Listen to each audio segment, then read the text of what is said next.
Brightway High School was known for one thing: competition. Every term felt like a battlefield. Grades were trophies. First position was the crown. And in that school, excellence had two faces. The first was Ethan Daniel. Ethan was quiet, the kind of quiet that made teachers pause before calling his name. He sat by the window, always scribbling formulas, diagrams, and half-finished thoughts in his notebooks. He didn't chase attention. Attention chased him. Top of the science class, unbeaten in mathematics, a mind so sharp. Teachers sometimes forgot he was just a teenager. The second phase was Mira Obi, confident, elegant, always prepared. Whenever results were announced, her name echoed through the hallways like a familiar song. Mira, first position. She carried herself like someone who knew her worth, not proud, just certain. Ethan sat on the left side of the classroom. Mira sat on the right side. Opposite sides, opposite words, opposite pride. They noticed each other but never spoke until fate decided to interfere. One afternoon, their teacher announced a group project. Names were called, pairs were formed. Then, Ethan Daniel and Mira Obi, the room went quiet. Two geniuses, one table. They exchanged a glance, brief, careful. The first question came, then the second. Ethan gave an answer. Mira gave another. Both were correct. They paused, looked at each other. For the first time, they smiled. That smile didn't change their lives instantly, but it opened the door neither of them knew existed. Study sections followed. At first, it was purely academics. Library corners, empty classrooms after school, books stacked higher than their worries. But slowly, formulas turned into conversations, definitions turned into jokes, silence turned into laughter. They talked about dreams. Ethan wanted to build things that would change the world.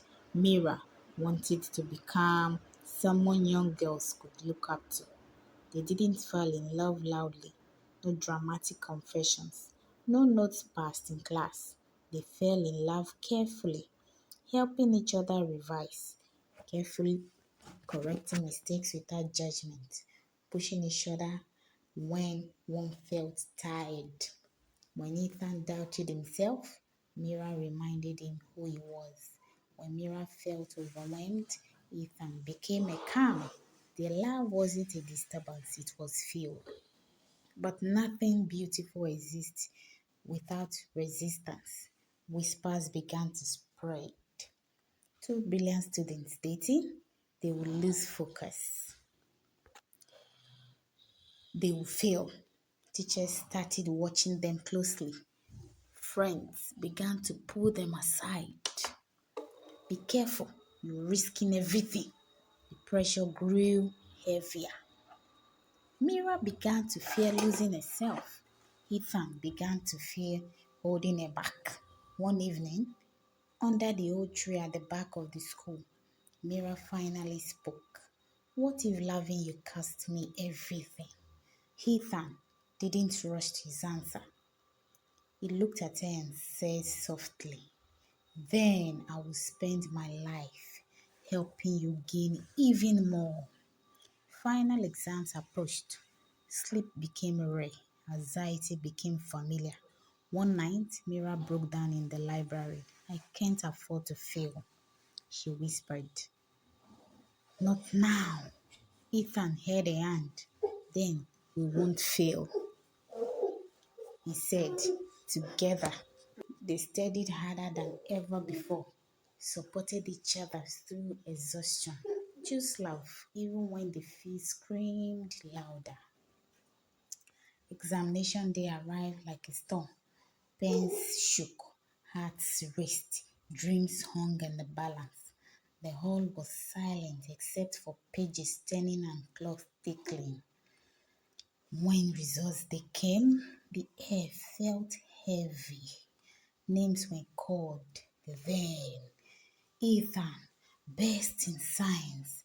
They all murmured, Mira! Overall best students. Silence. They didn't scream. They didn't boast. They just looked at each other with pride and smiled. They had proven something powerful, that love doesn't weaken the mind. The right love shapes it. In a world that taught them to compete, they chose to love unconditionally and still won